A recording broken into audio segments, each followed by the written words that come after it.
तर मित्रांनो, आजची स्टोरी आहे मुंबई गोवा हायवे NH17.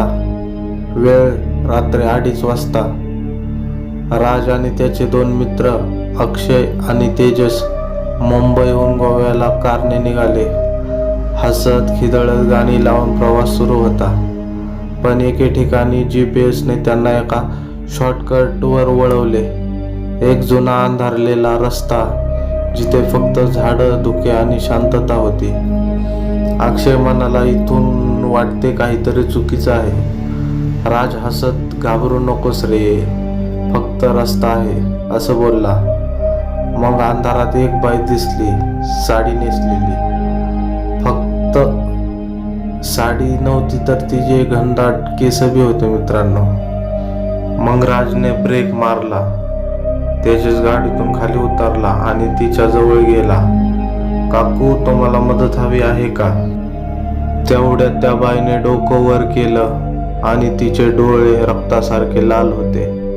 तिचा चेहरा पूर्ण काळा, पापणी न हलवता बघणारी होती.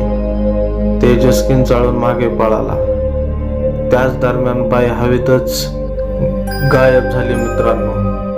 कार स्टार्ट होत नव्हती. गाडीचा काहीच प्रॉब्लेम नव्हता, पण इंजन चालत नव्हतं. मागे बघितल्यावर तीच बाई मागच्या सीटवर बसलेली दिसायची. राजने गाडीतून उडी मारली. अक्षय बेशुद्ध झाला. एका क्षणात शांत जंगलात भीतीचा गारवा पसरला मित्रांनो. आणि दुसऱ्या दिवशी सकाळी मित्रांनो, राज एका ट्रक ड्रायव्हरला अर्ध मेलेला सापडला. तेजस आणि अक्षय गायब. पोलिसांना कार सापडली, पण सीटवर लाल अक्षरात असं लिहिलं होतं की फक्त हा रस्ता माझा आहे, या रस्त्यावर कुणी यायचं नाही मित्रांनो.